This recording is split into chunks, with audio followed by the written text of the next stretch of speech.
So I want to bring in Fil Waters now. He's a retired homicide detective from the Houston Police Department. He's investigated more than 400 homicides. So I wonder what sticks out to you. I gave you the fact pattern. I gave you the similarities and the differences between Rachel Morin and this one. You know, one of them is 6 o'clock in the evening in the summer. It's bright and sunny and lovely where Rachel Morin was killed. This woman is out at 4 o'clock in the afternoon, still bright and sunny with the fall leaves. Does anything else stick out about this, Phil? Well, thank you for having me back, Ashleigh. The first thing I want to tell you is thank you for the first part of your show here and exposing the atrocities that are going on in Israel. So our prayers are horrendous, horrendous.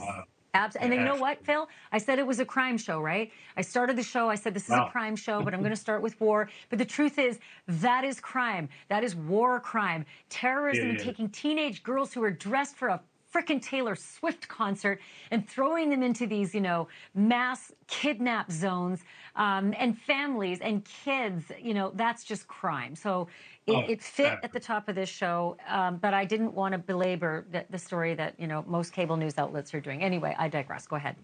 Well, no, at its most depraved. You know, you're exactly right. But let's talk about this case. I tell you, in reading what I've read and listened to what the chief said, gosh, I'm hopeful that, excuse me, I am hopeful that the chief is doing something. I was kind of amazed that, you know, we don't know we don't have anything we can do kind of attitude, and we don't know if it started or we don't know if it's random. There's a whole lot we don't know. We really don't know which direction.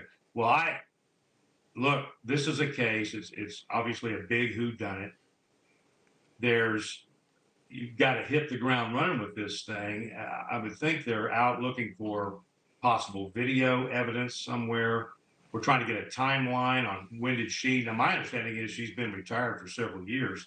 This was one of her favorite hiking trails, and so she would presumably have to leave wherever she was to get to that trail, go in at the head of that trail, and then short time later, I'm curious as to the time frame of the time she enters the trail to the time these shots are heard and the witness discovers her body. So there's a lot of questions. And how about, hey, Phil, how about whoever it is that gave this redhead description of the suspect? Right.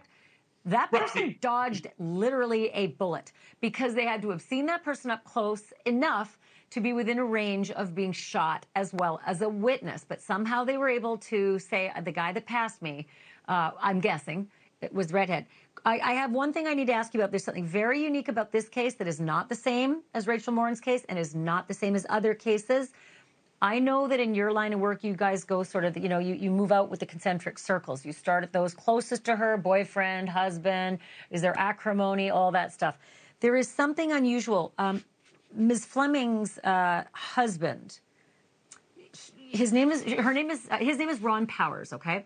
He wrote a book about mental illness, and he was very, very vulnerable and forthcoming about his two sons and said they both suffered from schizophrenia. One took his own life. The other one is still alive. As a homicide detective, is that a game changer? Does that change the equation on how you investigate? It doesn't change it. It becomes part of it.